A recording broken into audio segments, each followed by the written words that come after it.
As we leave the interstate behind us, we pass through the small town of Cuchillo, New Mexico. Cuchillo takes its name from the Cuchillo Negro Creek, named after the Apache chief known as Black Knife. The town's history is as sharp as the name, dating back to the 1850s when it served as a vital stop on the perilous Jornada de Muerto trail.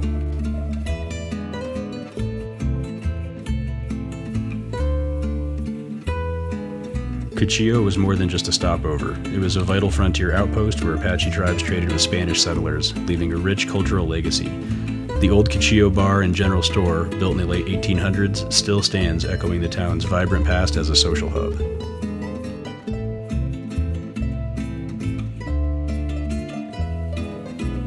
In the late 19th century, a mining boom transformed Cuchillo into a key supply point for miners in the Black Range Mountains.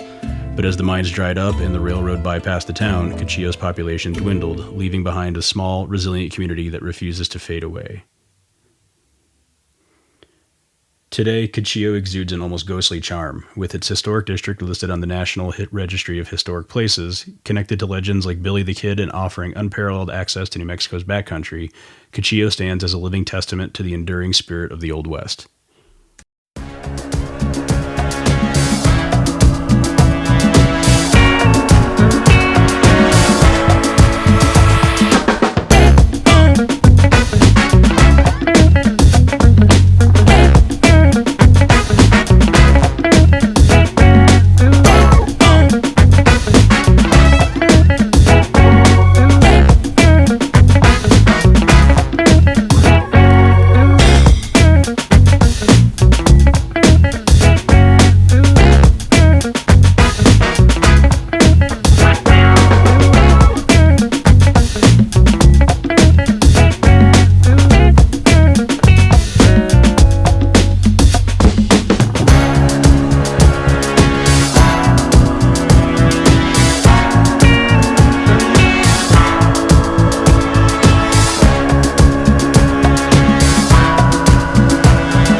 Miles after climbing out of Cuchillo, we approach Winston, New Mexico, a small town with big history rooted in the American Southwest.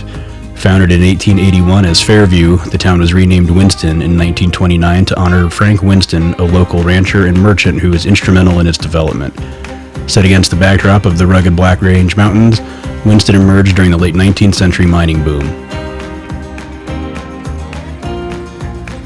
Winston was more than just a mining town. It was a critical supply hub for miners extracting silver and other minerals from the surrounding mountains. But Winston's history is also marked by the Black Range War, a violent conflict between miners and cattle ranchers over land and resources that left a lasting impact on the town and its people. Today, Winston retains its atmosphere of a ghost town, with many historic buildings still standing, offering visitors a unique glimpse into its storied past. Just a short drive away is Chloride, another historic mining town now preserved as a ghost town, adding to the area's rich cultural history.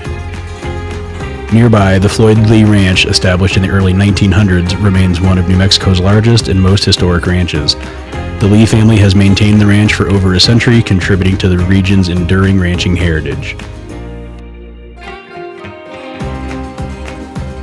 The Winston General Store is the last stop in the area for food and other supplies. If you're continuing on into the Gila, this is a great place to stop and make sure you have everything you need for your adventure.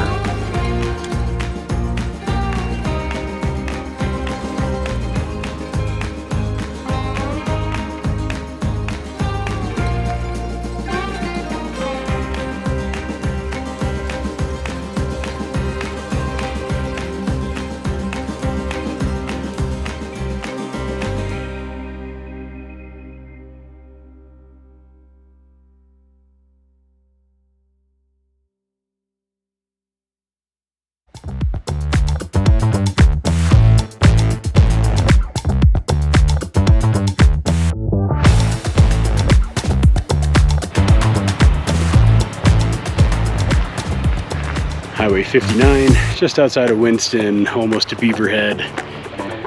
We came from that way. Left this morning a couple hours ago. It's been a good day so far.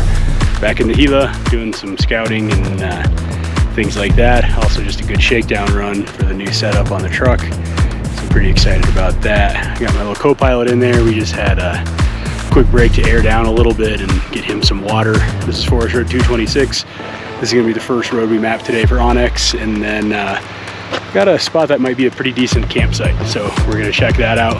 But first stop of the day, dog's doing great, truck's running well, pretty excited to be out. A little windy, nothing we can't handle, so onward, and we'll see you guys in a bit.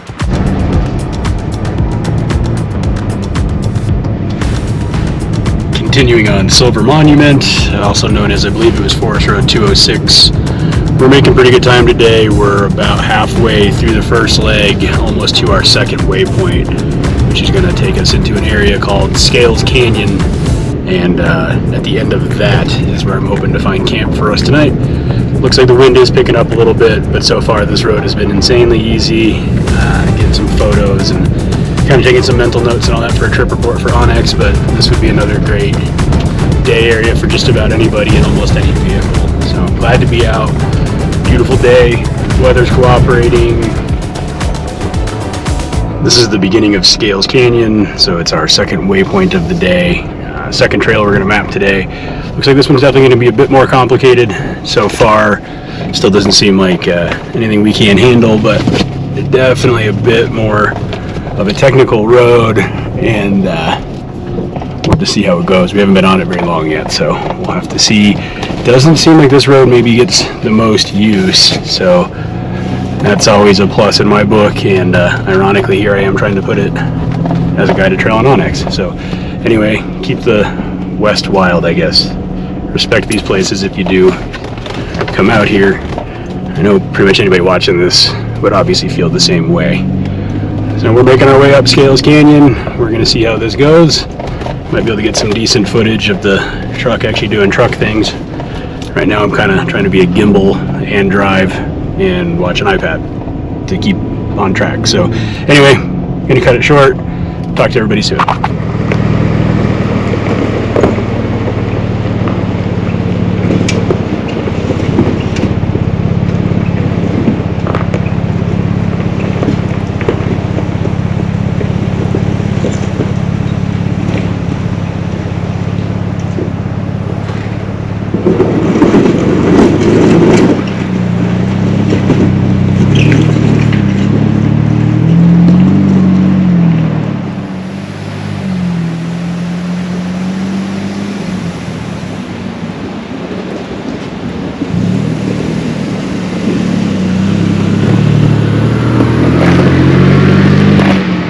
Here we are about, I don't know, maybe a mile and a half, 2 miles from the end of this road here, which is Scales Canyon. Again, it is an MVUM listed road, so I know it's legal.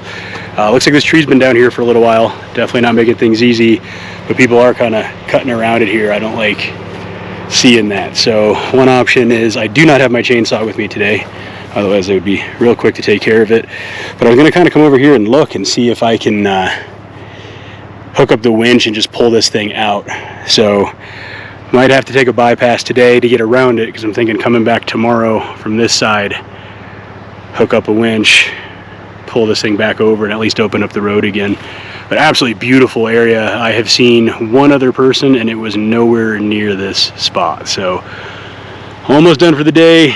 Depending on how the rest of this road goes, I might do a third route to another campsite I had kind of scouted. So we'll see, but we're making progress. Grizz is having a good time. He might be dumber than when he started. He's been bouncing around in the back quite a bit.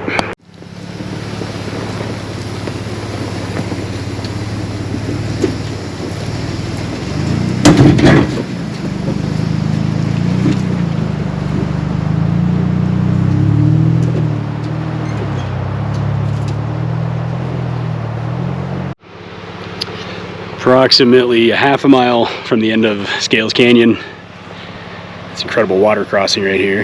That's fun, right? For you guys back east that actually have water. But anyway, came up to another down tree. This one's just too unruly. Without a saw, there's nothing I can do here. It's really unfortunate. People have gone that way and they've gone around. I could do that. I don't like it. That's pretty far off trail just to avoid something. Someday I'd really like to see the end of this. My current chainsaw I own at home can't tackle this, but maybe this is a trail for another day. So kind of unfortunate. We made it about 3.5 hours, or I'm sorry, 3.5 miles. Took about an hour and a half to get this far, and we're turning back. But I mention it every time we come out. You got to have plans. You got to have backups. You got to know your area. And Grizz and I are just gonna find somewhere else to camp tonight. Really cool spot. I got to use the skid plates a little bit. Been through some water, bounced off some stuff, so it's been good. But off to the next one. I'm gonna go look at the map real quick, take him to Tinkle, and find plan B.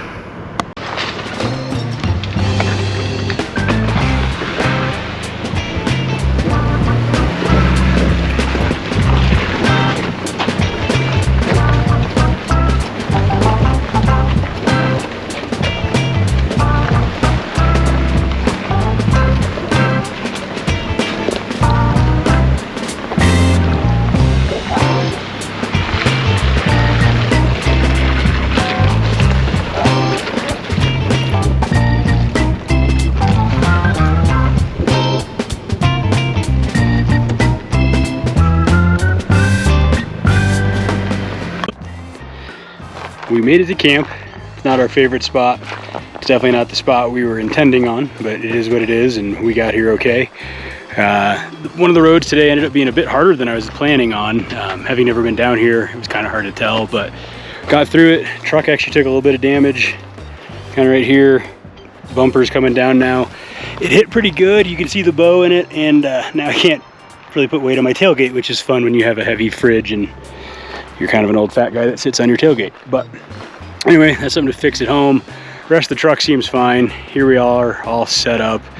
As usual, not a ton of shade. The place I wanted to go actually had great tree cover, but that's life, right? So anyway, we're all set up. Grizz has his steps that Katie made him for his ladder. There's a couple companies that make these commercially. They're really expensive. They're never in stock. And that's what Grizz has been practicing on to get up and down out of the tent. So all in all, not a bad little spot. It's getting windy. Looks like we might get some rain tonight.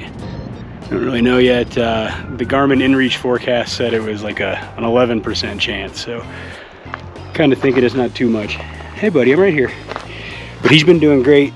He was all cooped up in the truck all day and he was absolutely fine with it. When we got here, I didn't have any of the shade stuff set up yet, so he was kind of struggling, and he actually put himself back in the truck. So he knows his safe spot. He knows how to stay comfy. Solar's working on the tent.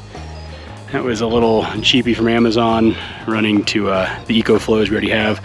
Looks weird because there's two. One needs a charge, one is running the fridge. So that's why that looks like that. But anyway, we're gonna spend the night here, depending on what the weather looks like and what I find on the truck. We may only do a single night tonight and head back tomorrow, or we might just bail out to a really easy known spot like Pointer Rocks or someplace that I know all about that we could spend our second night. So anyway, Grizz is having a good time. He's drinking all his water. He's been a good boy. We're having fun. We had breakfast, making some coffee, taking him for a quick little stroll. I think we're gonna go do maybe one more trail today, and then we might even just call it a day today. It was a good shakedown run on some new equipment, so that's always good. And it's been a long time since he and I have just camped ourselves, so I think he was a little confused as to what we were doing, but all in all, it was good. It was really quiet. Didn't hear, I don't know if we heard another animal the entire night, and obviously no people, so we'll take that every time. It's been a good little spot. Shade would be better, but that's how it always goes down here. Really neat area. Starting to get into some like small rock formations and stuff like that, but it's a really pretty area back here. We're kind of at the end of the road as far as this trail goes, so can't come back any farther this way necessarily, but this area in general we could definitely spend some time in. Maybe this fall he and I will come out, small game season, or possibly even fall turkey, because I would imagine this would be a decent turkey habitat. But anyway, we'll check in with everybody a bit later. Wrapping up day 2. We're headed down State Road 59, headed towards Highway 52.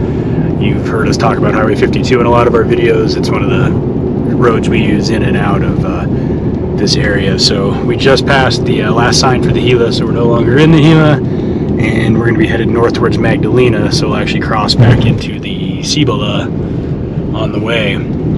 Fun trip. It was kind of a shakedown run. We got some stuff tested, did things like that. Grizz did great. Truck took some damage on this run. That's how it goes. That was nothing that can't be fixed, nothing serious, and that's kind of the game of it. So until the next trip, we'll talk to everybody later. I don't have anything planned just yet. I'm thinking at this point maybe a couple weeks, just to keep letting the temps go down a bit, and maybe Def Maggie and I will go on a run somewhere. Actually, this road we're going up now is our way to Hammock Falls, so maybe Maggie and I will come back and do that in a few weeks, because this part of the state this time of year is just incredible. But everybody take care, and we'll talk to you later on the next trip.